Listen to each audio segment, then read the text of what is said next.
Who is Loki? Many people are familiar with the Norse god Loki from modern depictions, but what does Norse mythology say about the identity of Loki? Aesir or Jotun, friend or foe, Loki is many things, often at the same time. Read on to find out more about Norse mythology's most mischievous god. The identity of Loki. Once in a lecture on Viking artifacts, my professor asked us why we have not yet found any statues that are thought to portray the god Loki. After a short discussion, she provided her own theory. Loki is a chaos god. You wouldn't pray to Loki, you would pray to the other gods to keep Loki away. Aesir or Jotun, friend or foe, Loki is many things, often at the same time. Read on to find out more about Norse mythology's most mischievous god. Once in a lecture on Viking artifacts, my professor asked us why we have not yet found any statues that are thought to portray the god Loki. After a short discussion, she provided her own theory. Loki is a chaos god. You wouldn't pray to Loki, you would pray to the other gods to keep Loki away.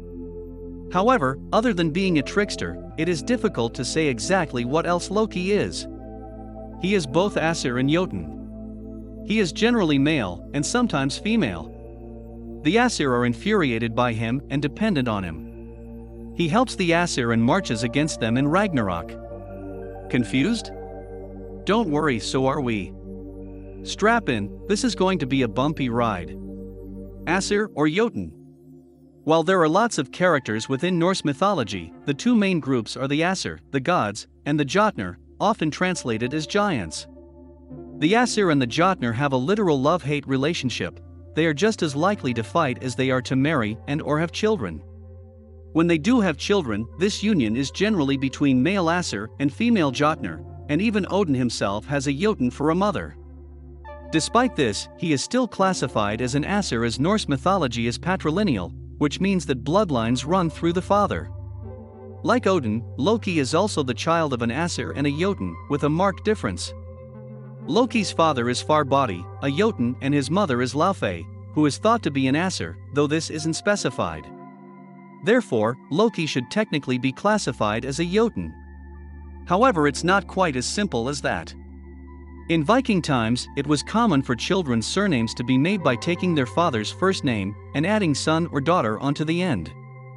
This practice is still common in Iceland today. Loki, however, takes his mother's first name for his surname, Laufeyson, lit. Son of Laufey, instead of his father's. Furthermore, in Lokasena, the flighting of Loki, he mentions that he is blood brothers with Odin. Loki spake. 9. Remember, often, in olden days, that we both our blood have mixed. While we don't know why he received his mother's name, or how the blood pact with Odin happened, these factors suggest that Loki chooses his allegiance to the Aesir over the Jotnar, in spite of his bloodline, even though this choice eventually changes. Was Loki male or female? Loki's parentage is not the only instance of him defying the gender norms of Norse mythology. His own gender changes throughout the stories. In both myths and popular culture, as well as in this blog post, Loki is generally described as being male. But this is not always the case. In Rimskvia, or Thrimskvida, the lay of Thrym, Thor and Loki must pretend to be Freya and her handmaiden in order to get Thor's hammer Mjolnir back from a Jotun king named Thrym. When Thor is in disguise, the text keeps his male pronouns. However, when Loki is in disguise, the text switches to female pronouns, suggesting that his transformation into a handmaiden is much more thorough. 20. Then Loki spake, the son of Laufey. As thy maidservant thither I go with thee. We two shall haste to the giant's home. 26. Hard by there sat the serving maid wise. So well she answered the giant's words. From food has Freya 8 nights fasted. So hot was her longing for Jotunheim. In addition, while Loki fathers the majority of his children, he also mothers one of them. In one of the stories told in Gylfaginning, the beguiling of Gylfi, Loki turns himself into a female horse in order to lure the stallion Svadilfari away from his work. When Loki returns, he is pregnant, and he later gives birth to an 8-legged horse named Sleipnir, who becomes Odin's steed.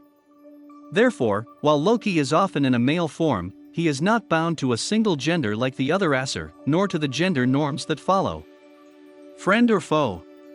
As mentioned at the beginning, Loki is a god of mischief and often causes trouble for the Aesir, even when he's on their side. For example, he cuts off Sif's hair for seemingly no reason other than it amuses him. However, he always fixes his mistakes, often at an added benefit to the Aesir. To replace Sif's hair, Loki has the dwarves make her new hair out of pure gold, as well as a spear, Gugnir, and a ring, Draupnir, for Odin, a hammer, Mjolnir, for Thor, and a boar, Gullinborsti, and ship, Skidbladnir, for Freyr. Loki is also frequently called upon to help the Aesir when he hasn't done anything wrong. In Skaldskaparmal, the language of poetry, the Jotun Skadi travels to Asgard to avenge her father, Thjotsi, who was killed by the Aesir. After some negotiations, she agrees to accept compensation for his death instead, and one of the terms is that the Aesir have to make her laugh. In the end, Loki succeeds by means of a goat, some rope and his Onahem extremities. The Aesir rarely ask this level of sacrifice from each other and barely acknowledge what Loki does for them. However, throughout the myths, Loki gradually changes from an ally to an enemy. In Lokasenna, he storms into a feast held by the Aesir and insults them one by one, only leaving when Thor arrives and threatens him. In Gylfaginning, he tricks the blind god Hr into killing Baldur, and then stops his release from hell by refusing to cry for him. By the time of Ragnarok, it is clear that Loki is no friend of the Aesir, as he leads the army of the dead out of hell into battle against them. However, whether he was always destined to be their enemy, or whether he was pushed into this role due to how the Aesir treated him is up for debate. Father of victims or father of monsters? Of all Loki's children, the three he fathers with the Jotun Angrboda are the most monstrous: Fenrir, the giant wolf, Jormungand, the world serpent, and Hel, who rules over the realm of the same name in Niflheim, where all those who die of sickness or old age go. While these three technically have an Aesir father and a Jotun mother, they are not counted among the Aesir. In fact, two of them lead to the death of two important Aesir. Fenrir kills Odin, and Jormungand and Thor kill each other. However, much like their father, it is unclear whether these three were destined to be the downfall of the Aesir, or if they became that way because of the Aesir. In Gylfaginning, it is said that when Odin found out about Loki's children, he literally threw or cast, Jormungand into the sea and Hel into Niflheim. Even Fenrir was originally a friend of the Aesir and lived among them in Asgard, before they became fearful of his size and bound him, putting a sword in his mouth so he couldn't bite. Did Loki father monsters? Or did the Aesir create monsters? Hero or villain? So we come to the final question: is Loki a hero or a villain? We know that Loki becomes one of the main antagonists of the Aesir, but that in itself does not mean that he is a villain. According to the Oxford English Dictionary, the word antagonist means a person who actively opposes or is hostile to someone or something, an adversary. The Aesir are Loki's main opponents, and by all accounts, their behavior is pretty terrible. Not only do they treat both Loki and his children badly, but they frequently lie, cheat, steal and kill, often for their own interests. Furthermore, it is clear that Loki, due to his love of mischief, is a god of chaos, but that does not make him automatically bad either. Chaos is bad in Norse mythology because it goes against the order set by the Aesir. However, they do not keep order because it is good, they keep order because it benefits them. Therefore, whether Loki is a hero or villain depends on your perspective of the Aesir. To find the answer, I think we should instead ask, are the Aesir heroes or villains? It's complicated. So, what is Loki? The short answer is, we don't know. We can say that he is a trickster, but other than that, it's difficult to put any definite labels on his identity. Perhaps this is what makes him such a good trickster in the first place. As with most things concerning Norse mythology, it's difficult to gain any exact answers from the source texts. Loki's identity will therefore probably differ from person to person, depending on how you view both Loki and the Aesir. Ultimately, when it comes to Loki, there is only one thing we know for sure: it's complicated. What do you think about Loki?